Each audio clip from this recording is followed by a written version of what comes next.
Welcome. Welcome to the 47th annual meeting of the White House Fellows Foundation and Association and our gala dinner. It's a pleasure to be here. I'm Alan Copet, the president of the association, and it is indeed an honor to be here tonight to honor one of our greatest fellows. Please rise right now, if you would, for our Pledge of Allegiance. I pledge allegiance to the flag of the United States of America and to the republic for which it stands, one nation, under God, indivisible, with liberty and justice for all.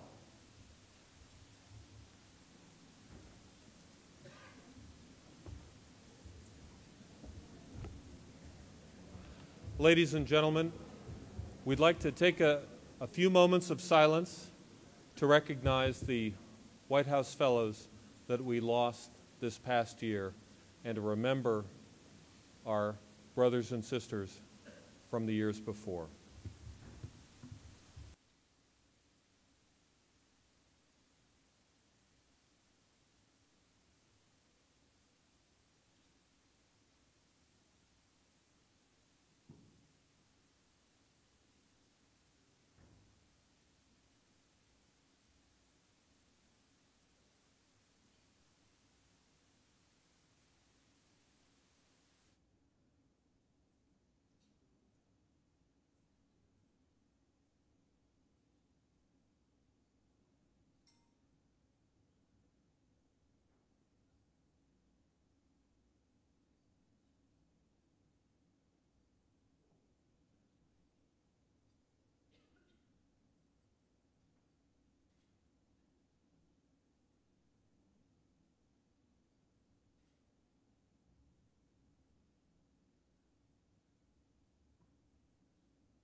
Thank you, David.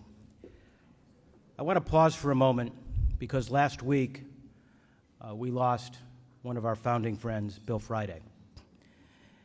And I want to go over some of the things that he did because he was so important to this fellowship. He was the president of the University of North Carolina for 30 years, from 1956 to 1986. He was a member of the original President's Commission on White House Fellowships, and a mentor to many, many people in this room tonight. And I want to just pause for one moment to let you know what the governor, Jim Hunt, said of Bill Friday. He said that Bill Friday was North Carolina's most outstanding citizen of the 20th century. I think it's fitting that we pause in his memory at this moment. I'd like to ask Adam Taylor to come up. He's from the class of 2009-2010 to give the invocation.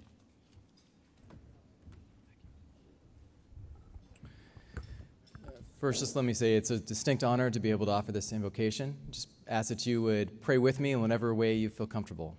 Let us pray. Gracious God, we thank you for this chance to be together. We thank you for this auspicious occasion. We thank you for the rich legacy of the White House Fellows Program. Lord, we pray that you would bless and watch over this evening. Allow us to enjoy this food. We pray it'll nourish our bodies and our souls. And let us be mindful of those around this country and world who go without. God, we thank you for this year's class. We pray that this year might be a transformative one for them, that they might be stretched and challenged in only ways that you can make possible. God, we pray for those who have gone on before us and after us. We just pray that you be with families that might still be mourning right now and comfort them. And God, we thank you for this year of achievements, of transitions, of new births, of weddings, of new challenges and new opportunities. We even thank you for the trials, and we thank you for the triumphs. And we ask that your presence would permeate everything we do as we go into the next months and year. And God, we're aware that we are in the midst of a contentious and heated political season. We pray that we might help to be a bridge across some of the most intractable differences in this country, not to trivialize them, but to find common ground so that we can seek your common good. Help make us your agents of righteousness and of justice. And so, God, we thank you for all that you have done and continue to do in our lives. And we give this evening over to you as we offer up this prayer in your holy name. Amen.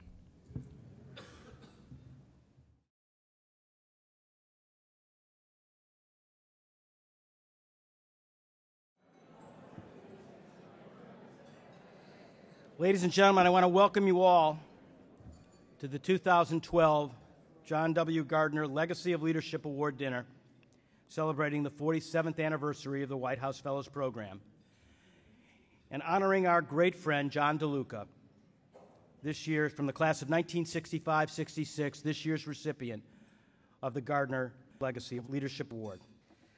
Now, I hope that you notice the colors of your table settings and the flowers this evening. And you'll note there's red flowers and there are blue flowers. And they symbolize the nonpartisan nature of our program. 12 days before the election, we think that's appropriate. Now, I hope that your conversations tonight, and I know they have, reflect that nonpartisan spirit that is so special to the White House Fellows Program. Now, we have special guests here this evening that I'd like to introduce. First is Ambassador Swanee Hunt.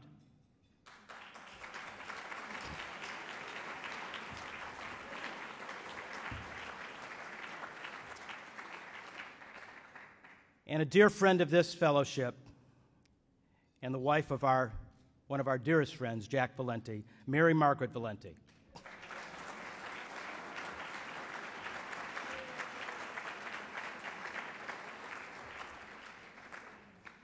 We heard from him today, and it was an outstanding talk from Nobel laureate Dr. Stanley Prusiner.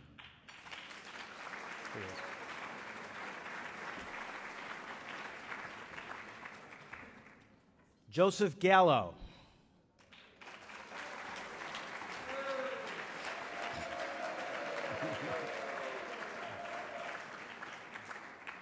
Colonel Carl Friel.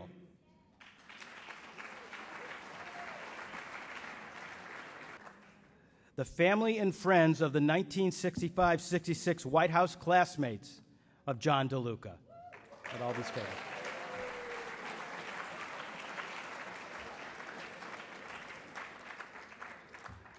I'd like to introduce Cindy Molis, the director of the President's Commission on White House Fellowships.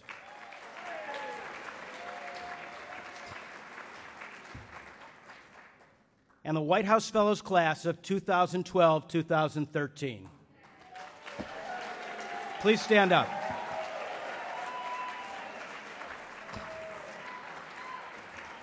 And we have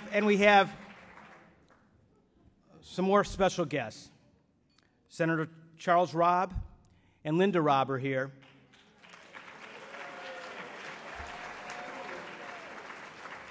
And I think I speak for all of the fellows in this room to thank the Johnson family, Linda Bird Johnson Robb, for the gift that her father gave to all of us, for creating this program, infusing it with his spirit, and inspiring us as leaders and fellows. And thank you very much for all of that.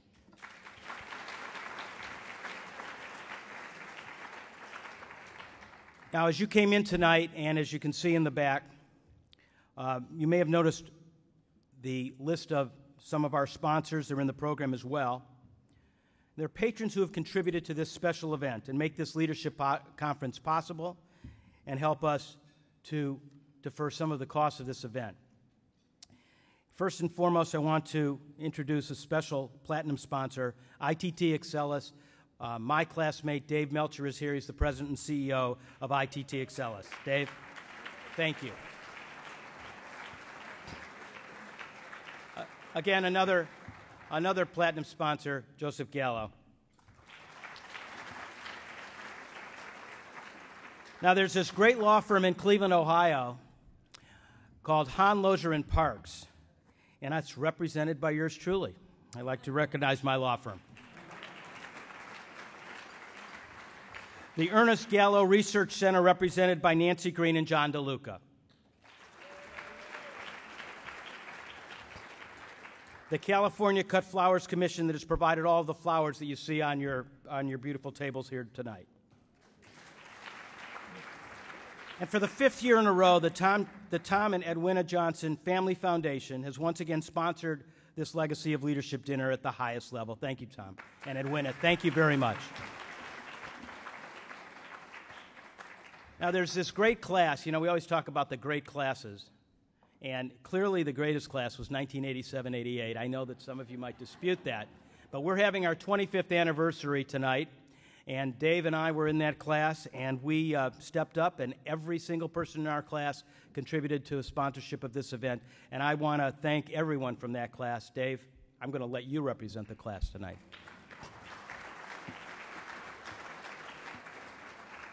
Again, stand up, please. Thank you very much for your support.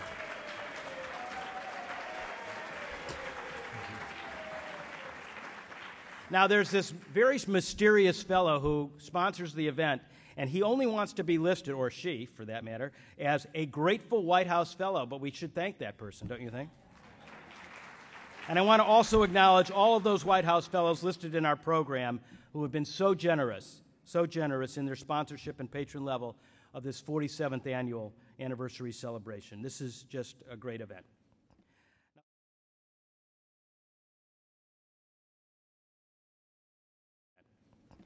Now let's all have a round of applause for the next person, who is Kinney Zalesny. She's chair of this year's leadership conference. Kinney has attacked her responsibilities with a vigor that is seldom seen from anyone in this group. She had a determination to make this a leadership conference that would be welcoming to young people, that would be welcoming to the older classes as well, but to have people realize that this is an event you want to plan for year in and year out. So, Kinney, would you please come up?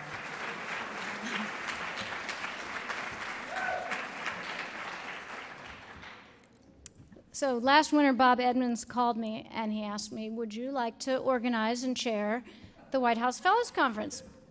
And I said, not really. I mean, I had come to the conference a couple times, and of course I love the White House Fellows. But I thought to myself, A, I don't know how to run a conference, and B, who has time to run a conference? But I said, all right, I'll do it. And I have to say, it has been a total blast doing it. I have really loved the challenge and the thrill of pulling together so many interesting people and having the chance to honor the great gift that I was given by this program in 1995-96. And I learned in this process how amazing this group of White House Fellow alumni are. So when you ask White House Fellow alumni for some thoughts and ideas and suggestions for speakers, they don't just toss out names and then disappear. They open up their contacts, they make phone calls, they send emails, and they work it until the speakers say yes. And so I just wanted to take this chance to tell you who some of the most generous and most hardworking and most well-connected fellows are, without whom we could not have had this conference. So first, my compatriots on the executive committee, Alan Kopit, and David Moore, and Karen Gallitz. At every turn, they guided me, they reacted to my ideas, they suggested, they connected, and they taught me how to make this work. And they put up with my frenzied emails, like, I'm in the Apple store, and I just ran into Eric Holder. I should invite him to the conference, right? And they would email me back right away, yeah, ask him. So I appreciate their support at every turn. Second are the fellows who either came to me on their own initiative or they responded immediately when Jack or I approached them. And they made speakers happen, and they offered help at the speaker level and at the administrative level, and I took them up on it. So let me tell you who these amazing fellows are. Cheryl Dorsey, Mark Vlasic, Janet Abrams, who has planned the whole day tomorrow, Jackie Lane, who put together the brilliant brain panel this morning, Eugene Huang, Laura Bacon, John DeLuca, Samar Ali, Priscilla Douglas, Paul Anderson, Lawrence Golub, Tom Johnson, Susan Stoutberg, Jeff Shepard, Carolyn Chin, David Iglesias, John Orison, Jennifer Lee, and Kevin Monroe. Every one of these people either got us a speaker who was here in the last 2 days or tried very hard to, or made things much smoother behind the scenes. So please, can we have a round of applause for these tremendous White House Fellows? Now note that they were from every decade of the fellowship. That was a cross-generational list of people just reaching out and offering their support and connections. And there was even a current fellow, Mark Hannes, who last winter I saw ironically at Swanee Hunt's house, and he wasn't even a regional finalist yet, but I had just agreed to take this on. So I said, you know, I got to find speakers. Who are some good speakers? You're young. Who do you think is interesting? And he just, off the top of his head, started spouting really interesting names. And that just helped inspire the theme of the conference and my confidence that we could find amazing people that would appeal to every generation. So from the first class to the newest class, people have helped to rally such a great crowd to teach us over this conference. Now, let me also mention 3 people who did not speak to us this year: Jon Stewart, Stephen Colbert, and Tina Fey. But let me say that thanks to the very generous contributions and networking of people in this room, we now have relationships with all 3 of their staffs. They all said they can't do it in an election year. They were too busy, but they would like to be considered for another time. So stay tuned on that front. We hope another year we might get 1 or 2 or 3 of those folks.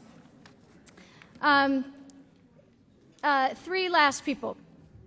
So I want to thank Julia Vendacious, who last year stood up in this conference and said, can't we have like a more modern website? Like, can't it be kind of a living, robust experience the way all the rest of our online lives are? And we said, can you do that? And so for the last year, she and Jack and her committee have been revitalizing that website, and it made it possible for 65% of us to register online.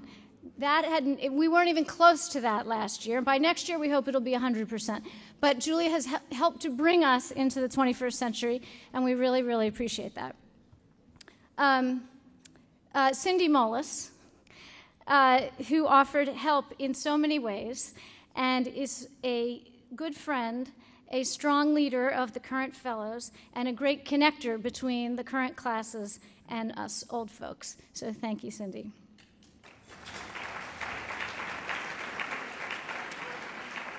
And last, Jack LaCure.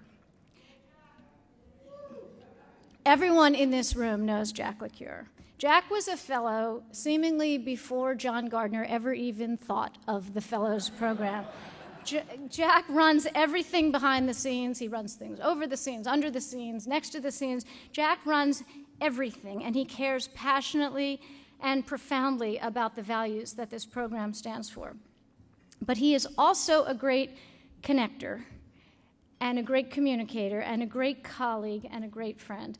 I will miss our dozens of daily emails and our intensely enjoyable collaboration on this project. So Jack, thank you for guiding me and leading me and for giving me both the freedom and the support to chair the conference.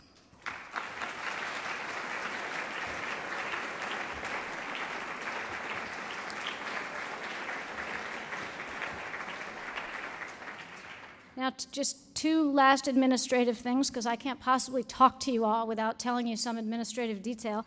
The first is there was a survey in your packets. Please fill out the survey of the conference, because there's a space in there to suggest speakers, to tell us what you thought of the hotel and all that, and it'll make a difference, not for me, but for next year's chair. So please offer her that service by really telling us what you liked and didn't like, because it'll make a big difference in the way she can put it together next year. And the other thing is, the White House Fellows have a great tradition of thank you notes, of thanking the people who came to speak to us. We put an email list in your packets. please, if you would, send them a quick email and thank them. Nobody gets paid to come to our conference. We don't even pay their travel. Like, we're not very generous. So please thank them. It's not only the gracious and appreciative thing to do, it will continue to build the good feeling of the fellowship among some people in a position to come back year after year or to spread the good word about the White House Fellows Program. So let me turn the podium back over. Thank you again for the honor of putting this conference together.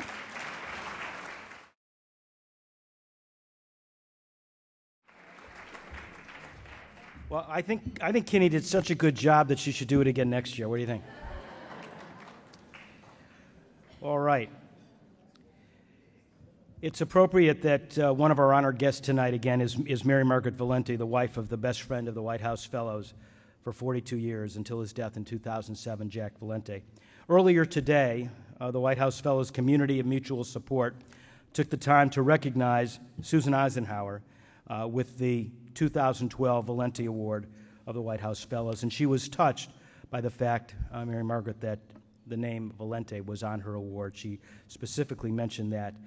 We're honored to welcome Susan Eisenhower into the White House Fellows community for all she's done for the current classes, the last 4 years of having the orientation session, and again, it has been wonderful to get to know her.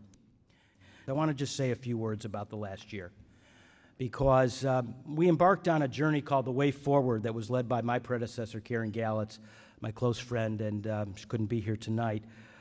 But what we did was we were looking for what to do to get us to our 50th anniversary. We looked further to this ambitious effort, and we considered what path we wanted to take. And we called it Vision 2015. It's all in your packets. It was presented to you here at this meeting. And two things are essential to Vision 2015. First and foremost is to ensure the continued robust experience and sterling reputation of the White House Fellowships. That's always at our core. That's what we do best, and that's what we do first. Second, though, and equally important as we continue to grow, not equally, almost important as we continue to grow with more than 650 fellows, is to mutually support one another and to encourage fellows' lifelong contributions to the public good.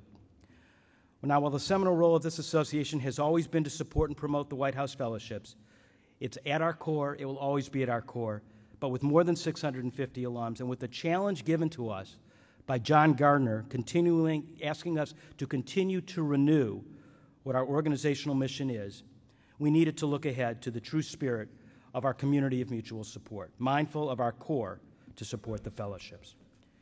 So this year we first looked at how we could better support each other. Our digital communications improvement project is designed to improve our website and to allow it to be a platform for communicating to one another. I hope you've had a chance to visit the site, and if you haven't, I'd like you to go on it because you'll see a vastly improved site. We've made great strides over the past year, and we'll continue to see improvements over the next few months. We then look to the younger classes of fellows to engage them at an early age, to get their insights, to tap their energy, and to grasp their new ideas. We created the Impact Award to recognize a younger fellow within 10 years of the fellowship who embodies the principles of John Gardner in all facets of his life and who has shown continued commitment to the White House Fellows Program. Robert Refkin, our first recipient, is a role model whose work has long-term impact in his community and nationwide, and who exemplifies the value of the White House Fellows Program. He has set such a high bar, I don't know if we'll ever find another one, but Robert, will you please stand?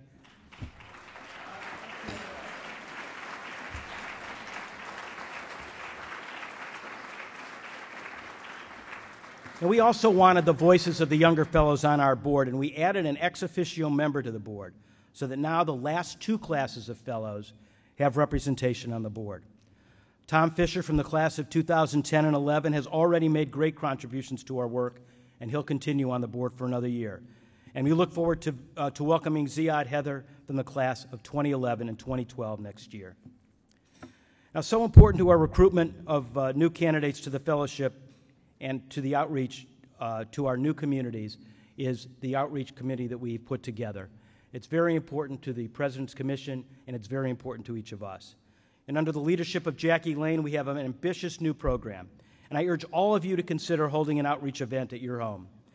We will do all the work for you. We'll give you a video, we'll give you a PowerPoint presentation, and we'll give you all the materials you need. I just held an outreach event in Cleveland, and it was a breeze. It took very little preparation. All you have to do is put together the invitation list. We do all the rest. So please help us participate in that. In your corporations, in your businesses, in your communities, we really need your support.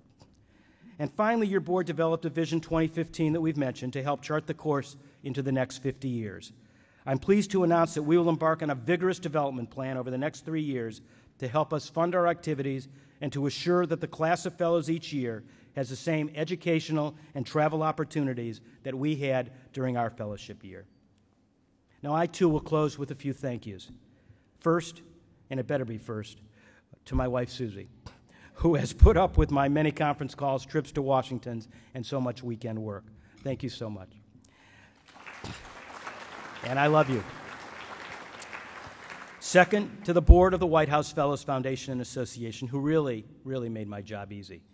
When you're starting something new like the Impact Award or the Digital Communications Improvement Project, it's comforting to know that you can call on any board member and be assured that they will accept the challenge with diligence, intelligence, and creativity. Now, I have to give my own personal thanks to Jack the Kerr, who lives and breathes this foundation and association. He's a friend and a mentor, and I can tell you with all sincerity, the work of this association could not move forward without Jack. Please give Jack a round of applause.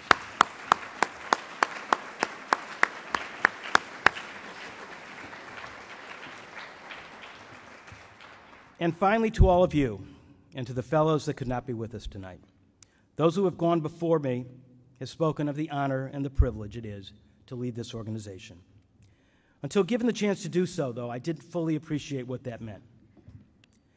President Johnson launched this program by saying, "So what we are trying to do is to find here in a White House fellow a combination of an idealist with vision and a pragmatist with judgment." That's a high standard that somehow all of us in this room reached. I was privileged to be a fellow, and like all of you, I will always be a fellow. We're not ex-fellows or former fellows or alumni. We are always fellows who have been touched deeply by a common experience. And to lead you and to get to know and to count you as my friends is an honor and a privilege beyond the wildest dreams of a lawyer from Cleveland, Ohio. We are blessed by this fellowship. May it endure another 50 years. Thank you so much.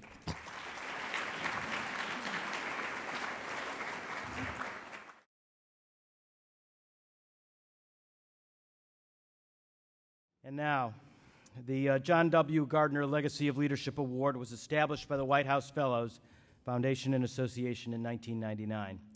Our first honoree was General Wesley Clark from the class of 1975 and 76 on the occasion of our first gala. And at that gala, we also honored and thanked John Gardner for his vision, for his leadership in establishing the White House Fellows Program with President Johnson. Since 1999, 14 White House Fellows have been honored with this award. Now, we're lucky to have 3 of those award winners here tonight. Tom Johnson from the class of 1965-66. Tom, please stand up. Right here. Walt Heumann from the class of 1966-67. And Gil Oman from the class of 1973-74. I'm also pleased to have in our audience tonight Marlene Richmond, the wife of Harold Richmond. Please stand up. He was a Legacy of Leadership Award recipient. Now, many of you know that I'm fond of quoting our founder, who once said, "There are men and women who make the world better just by being the kind of people they are." John Gardner must have been thinking of John DeLuca when he made those remarks, but because he is the embodiment of those words, a man who has spent his life simply making the world better. To show you what kind of person John is, I want to relate his reaction when I called him in California to inform him that he was a recipient of the 2012 Legacy of Leadership Award. After giving him the news, John said, "Alan, we are all winners of the Legacy of Leadership Award." Now, John, that might be true, but I can assure you the wine wouldn't have been as good tonight if any of us. I can't think of a more worthy honoree of the Legacy of Leadership Award, and I call on Tom Johnson to present John DeLuca to you. In a world where we can strive to become almost anything, John DeLuca decided simply to be himself. There is no person that I have ever known who is more thoughtful, more loving, more caring, more compassionate, or more decent than John. In this city, which is well known for spin, that description may sound somewhat embellished, inflated, or exaggerated, but it is not.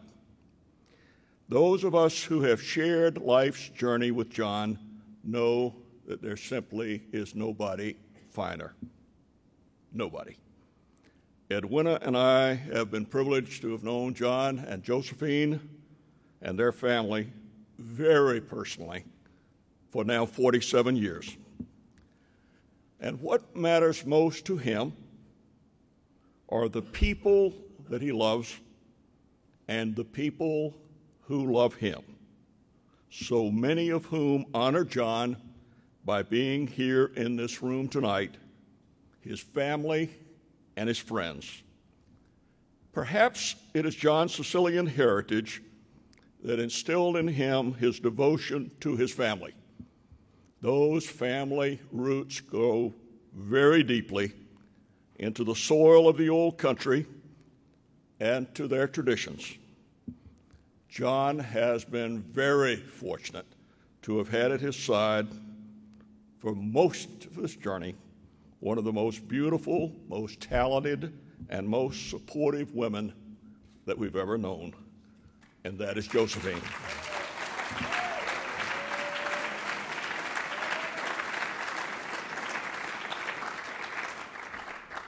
That union brought forth 3 exemplary children: Gina,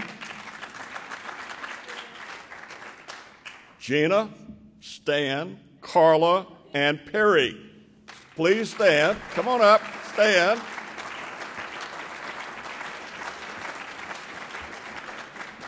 And the spouses of Gina and Carla. Now, until recently, we have been waiting and waiting on Perry. I should tell you here tonight that Amy, Perry's fiance, is here, and May 25th is the wedding date. Welcome.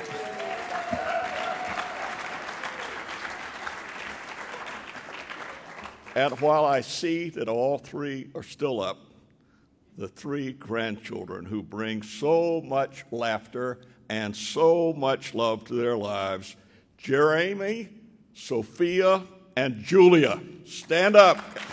Yay.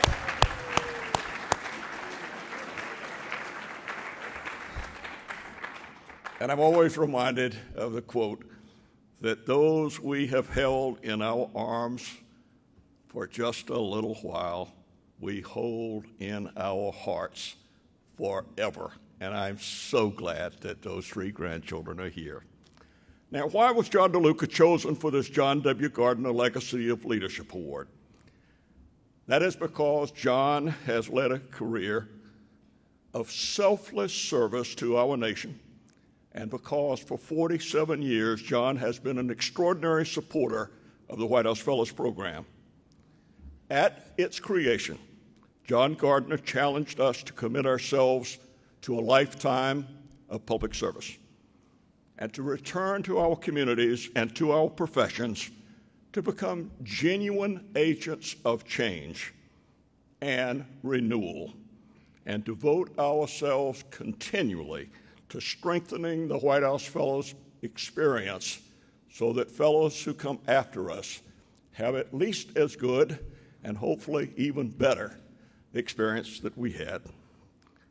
For 47 years, John DeLuca has done just that, and his dynamic leadership continues.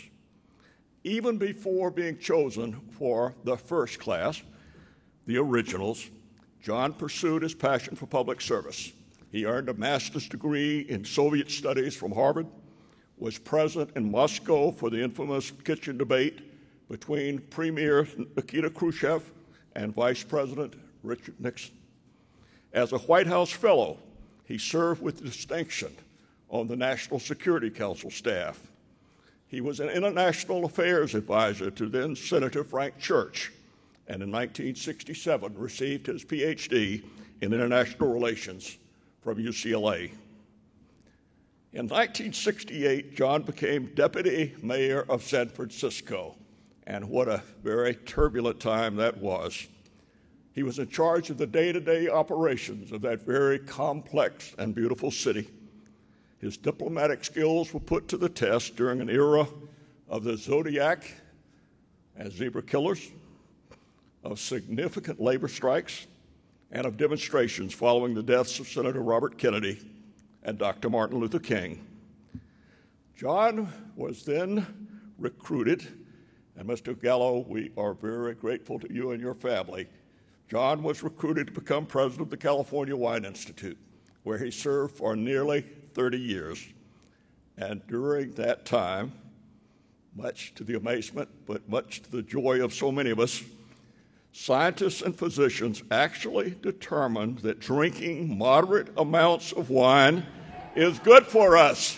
Yay, John!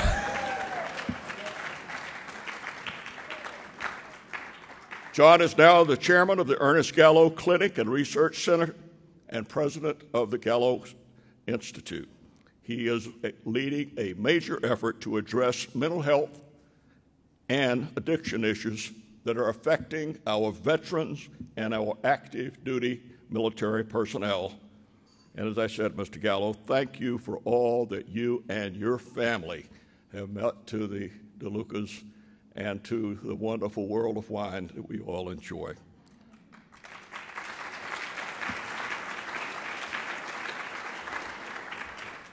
And for 47 years, the White House Fellows Program has had no more active and devoted supporter. John and Josephine have extended hospitality to many, many classes of fellows. He has hosted luncheons, dinners, sat on regional panels, chaired regional panels, arranged tours of the wine country for multiple classes, served on selection panels, and provided healthy wine for many White House fellow functions. I could go on for hours on John's many other accomplishments, but I will not. They are all shown on this enormous citation here on the stage. The biggest problem that Josephine will have is to find room in their home for this 28 by 42 inch plaque and a secure place to store this 100% silver medallion. It's been a great honor and an enormous privilege for me to deliver this tribute to my very close friend, John DeLuca. And I would just say, and I think it applies to all of us, in the end, all that really matters are the people that you love and those who love you. Well, John DeLuca, we all love you, my friend. Thank you.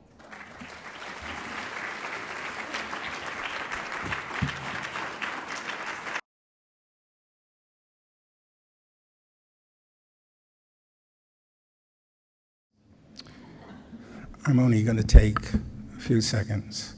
After this incredible acknowledgement by Tom Johnson, he is the embodiment, the personification of what we mean by a community of mutual support. So please let me share this one anecdote. Easter of 1990,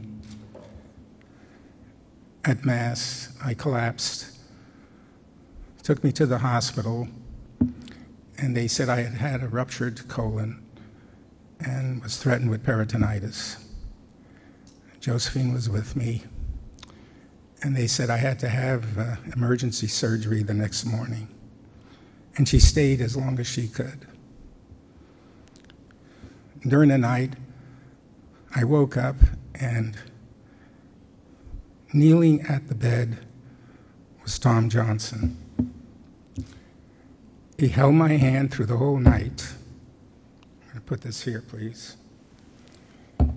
What I love about an event like this, and I cherish, is that you can speak honestly and not hold back on your emotions. Tom stayed through the night, and he held my hand. So, more important than the plaque is Tom's remarks. I honor it, but at the end of the day, what counts most, what do you do with the souls entrusted to you? So what you said about our children, our grandchildren, our family, my sister, my brother-in-law, our spouses, that's for me the glory of this moment. I can't pass up two observations, one for Linda and one for Mary Margaret. I had other things I wanted to say, but I think in this stream of consciousness, I'd rather just share this with you. I'm Deputy Mayor of San Francisco. A year and a half after being a White House Fellow, it was Joe who said, go for it, and I gave up being associate professor at UC Davis from being at San Francisco State.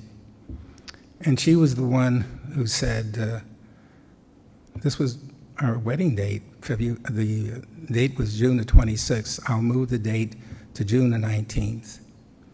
You don't really know how effective a Sicilian woman from Chicago is until you see how she can move a wedding date at the Olympic Club during a national golf tournament.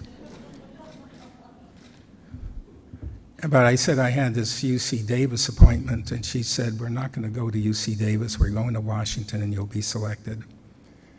So she is not just a co-equal partner, she is the recipient with me of this award. She was the one who prompted me to come back to San Francisco, stream of events. How did I become deputy mayor? I did. And right at the beginning, we had an enormous problem with the freeway 280 from San Francisco to San Jose. And I told Joe Aliotta, the mayor, I said, let's go to see the president. So I called Tom. I said, Tom, I want to see the president. We have this big problem with the freeway. It's going to go right down Crystal Springs. It's going to threaten our water reservoir from Hetch Hetchy. That's the water for the whole Bay Area. 5 days later, he called and said, we have an appointment with the president. And we came. And in the Oval Office, the president sat the two of us down next to him. And he called in Alan Boyd, the first Secretary of Transportation. The mayor told him about the problem that we were having. I was so shocked when the president turned to me and said, where do you want to put the freeway, Johnny? I said, we don't want to put it by the reservoir, but can I get back to you in a few days? I went on it with a four-wheel drive, drove up through this incredible watershed, picked out where we have a vista. I don't know if any of you have ever gone down Highway 280. It's only a half hour from downtown San Francisco, but it's one of the most beautiful. I had the opportunity, thanks to the president, to say no billboards on this freeway. We put together 5,000 acres each of the Hewlett Estate, the Packard Estate, the Gordon Moore Estate, the Roth Estate. We saved 50,000 acres because the President of the United States said to me, President of the United States said, "Where do you want to put the freeway, Johnny?" And that was only because I had been a White House fellow earlier, and he knew me, and thanks to Tom, he knew of me. It didn't end there. He called in Joe Califano. He said, "Are there any apples in the bushel for the good mayor?" And Alioto turned to me. I said, "Yeah, we have a performing arts center. We'd like you to give us a waiver on the neighborhood arts program." And he said, "How much?" I said, 15 to 20 million. He said, "You got 20 million. I said, "Are there any more apples in the bushel?" And I felt like I could talk with him so honestly. I said, "Well, you know, San Francisco borders on the bay. We have this incredible bay, but none of our people can get to it because so much of it is governed by federal property. We have a Presidio. We have Forts Mason and Fremont and Baker." I said, "What we'd like to do, we'd like to have a Golden Gate recreation area. It's going to take legislation and time, but there is an abandoned airport, Crissy Field." I said, "I'm getting $150,000 from the 49ers for the Mayor's Youth Bowl between the 49ers and the Denver Broncos. We'd like to build a fence there and a trail." So he said, "Get Swede Larson, General Swede Larson, and have him work it out with John." Gina and Carla with the Morabito family and I were there when they cut the ribbon that permitted the first trail for the Golden Gate National Recreation Area. I said, "You got maybe another apple in that bushel?" I said, "We only got a tiny little staff, and the mayor is letting me talk. Just the three of us right there." Cindy, you have the picture in that book I gave you, the oral history, the moment he turned to me and we were talking like that. I said, "We got a tiny staff. The charter of San Francisco was amended. It was in reaction to the times, and they thought the mayor was a crook, so they had to confine his staff." I said, "We have something called the Model Cities Program. I'd like to take $10 million so I can build up the staff." He said, "Done." And I figured at that moment, I better not talk about any more bushels. That was your dad. He had me come back for the signing of Christopher Columbus Day. He moved to that Monday. He gave me the pen. When Gina was born, I think she was the first baby of the White House Fellows Program, he wrote her a note saying, "Welcome to the world, Gina." She still has that. And your mother came. No, she sent the flowers, roses, to Josephine, but she came years later. She wanted to visit Alcatraz with me. She wanted to see where Al Capone had been incarcerated. So I took her with me after we had gone to Chinatown for dinner with our children, and after the cable cars. I took her to Alcatraz. And we went in where he was in solitary confinement, closed the door, and we were in complete darkness. And I think at that moment I put in jeopardy the whole White House Fellows Program. She was so loving and so caring. Mary Margaret, I can't really see with the light here like this. You know all the years. Please help me. Where is she? Okay, Jack Valenti was called by Josephine to promote the idea that I should go to the Wine Institute, because she thought after the police protection on our kids during the zebra killings, she did not want to continue that life. And she found in the ad in the San Francisco Chronicle the notion that the Wine Institute presidency was open. And she said, I got the job for you, John. I said, no way, the Gallows and the Mondavis, this is just being put in the newspapers as a cover to show that they're going to go national. They've already picked out their person. Besides, I'm radioactive. I'm in the papers every day. I put on dragnets. I had to put on all kind of police to capture the zebra killers who were a cult from Chicago, killed 27 San Franciscans in 35 days. I said, blind people don't want any part of me, so please. She called Jack Valenti. She said, put in a word for John. This was the second time she did that. The first time was to call Ben Swig and Cyril Magnin, owner of the Fairmont, on my behalf.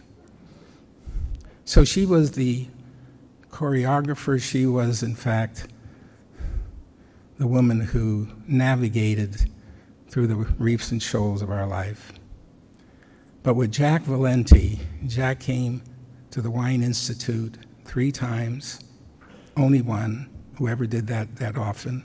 15 years in a row in this town, we had a motion picture premiere and a wine tasting and a wine dinner. And Jack, in his wonderful way, brought in the Chief Justice, the presidents, the Congress. We spent that wonderful time, thanks to Tom, on that ship, if you recall, Mary Margaret, that incredible picture that I have in my study. No greater friend. He was for everybody, not just for us, but no greater friend in our lives than Jack Valenti. Miss him very much. So there was this mention about 6 years ago when Joseph Gallo called me on behalf of Mary and the family. Ernest had passed away. And would I become chair of the Ernest Gallo Clinic and Research Center? I thought it was going to be ceremonial, but when I looked at all the research, I saw that it was applicable to the Department of Defense. And Stan Prusner, as chairman of the Scientific Advisory Board, helped to educate me on the importance of the linkage with the issue of prions. And Lori came to our Emeryville. She was invited with Bill Sawyers and Nancy Green. We dedicated that conference room with that beautiful picture with you and Bill Moyers and ourselves. So here's my take. There's no statute of limitations on this program in terms of growth and opportunity and service.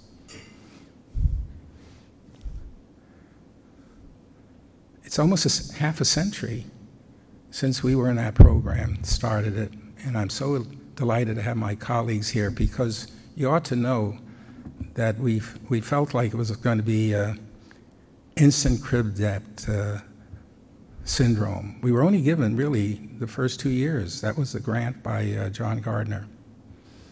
And after that, there was going to be a big question whether it would continue. So we all felt, everyone pulled together. I've never had colleagues like that first year, and also Bill Graham and Walt Heumann from the second year. We did not know that there would be a third year or a fifth year or a 10th year or a 50th year. So, you know, Robert Frost, that beautiful poem that he has about standing by the woods at night. The woods are dark and lovely and deep, but I have promises to keep and miles to go before I sleep, and miles to go before I sleep. In San Francisco, we just celebrated the 75th anniversary of the Golden Gate Bridge. I played a part in that. And Paula Johnson, is Paula still here? Paula just celebrated the 100th anniversary of Julia Child's birth. They're starting this food exhibit. I encourage all of you tomorrow to go to lunch and hear what Paula and our daughter Carla has to say. And that brings us full circle. Carla's documentary is extraordinary. I hope you all come. And Carla, as a documentarian, perfected her craft after the School of Journalism because Tom Johnson invited her to come to CNN in Atlanta, and she stayed with Edwina and Tom. So tonight I'm going to conjoin a number of things with a glass. I ask all of you to join me in a toast.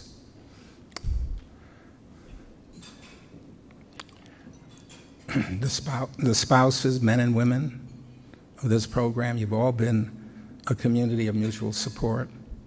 To the leadership of the White House Fellows Program. Josephine and I had the privilege of 20 years of having dinner twice a year with John Gardner and Aida. They loved the Menlo Park Grill at the Stanford Park Hotel, and we went there time and time again. And he appointed Josephine to the Experience Corps. And so we got to know the family, and he had heard from David Rockefeller what we did with the Embarcadero. He knew about other things. He had heard from everybody in those years, not just from us, that this program, coming back as agents of change working in our own community. So to John Gardner and to Lyndon Johnson, to Jack Valenti, and to this Gallo family, you heard today, Lori said it, Stan said it. Yes, they're known for their wine. 100 countries where you're now exporting. They don't compete as a company, they have to compete against continents, Europe, Latin America, Australia. So it's very, very fitting for me to say that while we enjoy their wine, you should know this incredible role that they're playing in California right now with the budget crisis with the University of California, using their political standing in Sacramento, in Washington, to advance the cause of education. And that's what I wanted to finish my thought. This program has been a series of incredible friends. To have my family here, that's the joy for me. And this, yeah, we're going to have to build a room for this, I know that. But Josephine's been doing that before, so I want to toast this evening. Thank you for attending, especially that class. We're going to see each other tomorrow morning at 9:30 for breakfast. Please join me in looking for the 50th anniversary, which is going to come upon us pretty quickly, and for miles to go before we sleep. God bless you.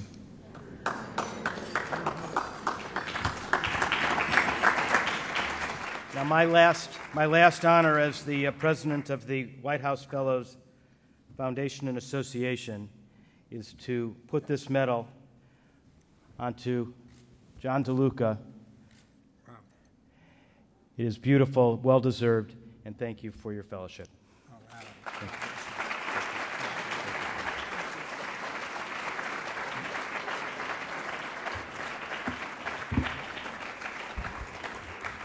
I used to think of age very differently until I joined the world of wine.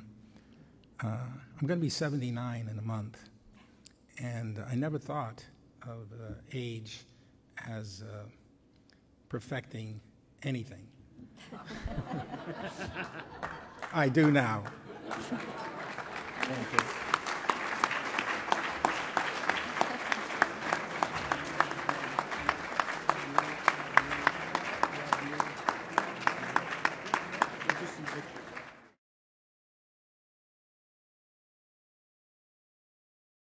I'm David Moore, the incoming president of the White House Fellows Foundation and Association. I have just three things that I want to say before we adjourn this evening. The first is that I want to thank Alan Kopit for his tremendous leadership of the board over the past year. He has been an inspiration and a model that we will follow. The second thing that I would like to say is that here is my vision for the year ahead. We want to be sure that we continue the amazing tradition of the White House Fellows Program and Foundation, especially as Adam Taylor mentioned during the invocation earlier this evening.